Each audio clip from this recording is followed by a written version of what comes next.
भारतीयों के बड़े हिस्से को अमानवीय और अदृश्य बनाना, मतलब उन्हें इनविजिबलाइज करना।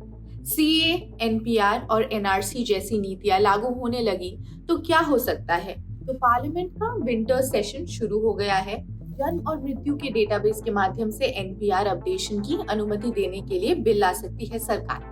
3 हफ्ते पहले द हिंदू के एक रिपोर्ट में जन्म, मृत्यु और माइग्रेशन के कारण परिवर्तनों को शामिल करने के लिए नेशनल पॉपुलेशन रजिस्टर यानी कि एनपीआर को फिर से एक बार लागू करने की कोशिश कर रही है सरकार, जिसके लिए हर परिवार और व्यक्ति के डेमोग्राफिक पर्टिकुलर्स को एकत्र किया जाना है।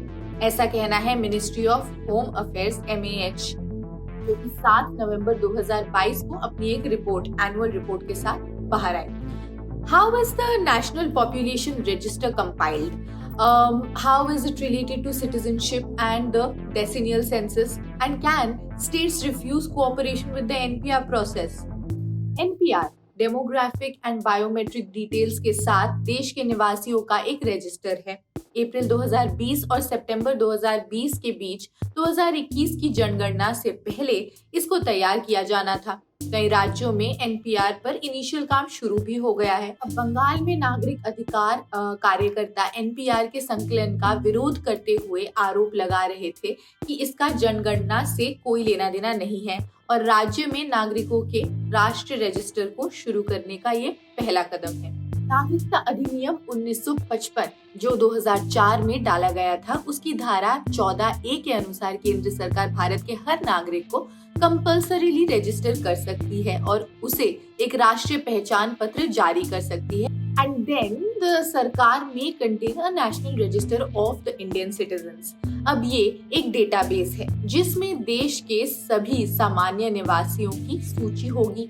इसका उद्देश्य देश में रहने वाले लोगों का एक व्यापक पहचान डेटाबेस तैयार करना रहेगा। ये जनगणना के हाउस लिस्टिंग फेज के दौरान घर घर जाकर जनगणना के माध्यम से उत्पन्न होता है, जो 10 वर्षों में एक बार आयोजित किया जाता है। अब last decennial population census of India 9th to 20th February 2011 के बीच कंडक्ट किया गया था with a revisional round during 1st to 5th March 2011। 2019 में अल्पसंख्यक आवाजों के नेतृत्व में कंट्री वाइड इसी के विरोध में व्यवस्था को झंझोर कर रख देने वाले प्रोटेस्ट हुए, जो कोविड-19 और लॉकडाउन में समाप्त कर दिए गए। 15 से ज्यादा युवा नेता, लगभग सभी मुस्लिम, आतंकवादी विरोधी कानूनों के तहत कैद में है। सीए 2019 और एनआरसी एनपीआर राष्ट्रीय जनसंख्या रजिस्टर को रोकना पड़ा, लेकिन समय समय पर इसकी प्रक्रिया शुरू करने की कोशिशें की गई और पार्लियामेंट के विंटर सेशन में सरकार धारा 3A को जोड़कर अब आरबीडी अधिनियम की धारा 3 में अमेंडमेंट करना चाहती है। तो आइडेंटिटी के कितने पैमाने हैं? रजिस्टर जनरल भारत राष्ट्रीय स्तर पर रजिस्टर्ड बर्थ्स एंड डेथ्स के डेटाबेस को बनाए रखेगा, जिसका उपयोग केंद्र सरकार के अप्रूवल के बाद नागरिकता अधिनियम 1955 के तहत तैयार जनसंख्या रजिस्टर को इस्तेमाल किया जा सकता है। रिप्रेजेंटेशन ऑफ पीपल एक्ट 1951 के तहत इलेक्टोरल रजिस्टर्स और इलेक्टोरल रोल्स तैयार किए जाएंगे।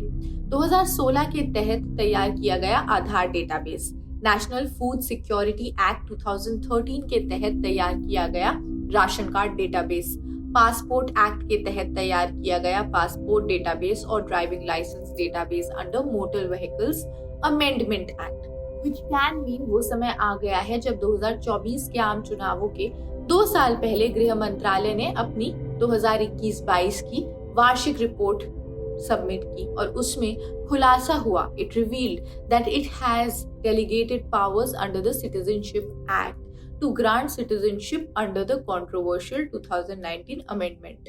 अब पाकिस्तान, बांग्लादेश और अफगानिस्तान के हिंदू, सिख, जैन, बौद्ध और ईसाई या पारसी समुदायों के विदेशियों को नागरिकता देने के लिए 29 जिलों के कलेक्टरों और 9 राज्यों के गृह सचिवों को ऑथराइज किया गया।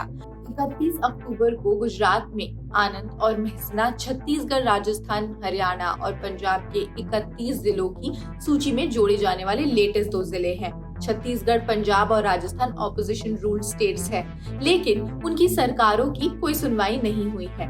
राजनीतिक रूप से हालांकि इनमें से कुछ सरकारें सीए 2019 और ऑल इंडिया एनपीआर एनआरसी के प्रस्तावित इम्प्लीमेंटेशन का विरोध करती हुई नजर आई है। 3 तरह के सिटीजनशिप कानूनों पर ह्यूमैनिटेरियन क्राइसिस का बड़ा एग्जाम्पल है असम। एनआरसी की फाइनल ड्राफ्ट लिस्ट 31 अगस्त 2019 में 19 लाख लोगों को गैर भारतीय घोषित कर दिया गया और इनमें से केवल 5.5 लाख ही पॉलिटिकली स्टिग्मेटाइज्ड मुस्लिम कम्युनिटी के होने के अनुमान है। दूसरे 2.2 लाख घोषित असम सीमा पुलिस द्वारा विदेशी और चुनाव आयोग के स्थानीय कार्यालयों द्वारा डाउटफुल वोटर्स बताए गए हैं। प्रभावित होने वालों में 60% महिलाएं हैं और बड़ा वर्ग नाबालिग का है। A young and diverse team हफ्ते में 40 परिवारों तक पहुंचती है। पर मंथ 150 परिवारों को पैरालीगल और कानूनी सहायता प्रदान करती है। 1.3 करोड़ गरीब और सामाजिक रूप से नागरिकता से वंचित होने के कारण ही इम्पोवरिश्ड है। असम के अन्य वेलफेयर एक्टिविटीज को छोड़कर इस पर 1700 करोड़ रुपए खर्च कर चुकी है सरकार। Now politically dissatisfied with the result, not enough Muslims declared non-citizens. They are pushing to run the entire draconian exercise again. नागरिकता का ये दस्तावेजी परीक्षण अकथनीय सामाजिक उथल-पुथल पैदा कर सकता है। Every disadvantaged social group will be on the edge, at war with others. ऐसा इसलिए किया जा रहा है क्योंकि शासन सत्ता को बनाए रखने के लिए ध्रुवीकरण एक स्ट्रॉन्ग पिरामिड ऑफ हेट को जन्म देता है। वास्तविक मुद्दे जैसे कि स्वास्थ्य सेवा, शिक्षा और रोजगार की स्थिति क्या है और इसके बाद प्राइवेट प्लेयर्स को राज्य संसाधनों के चुपचाप हस्तांतरण की सुविधा प्रदान करना, ये एक रिप्रेसिव स्टेट अपैरेटस का जीता जागता उदाहरण है।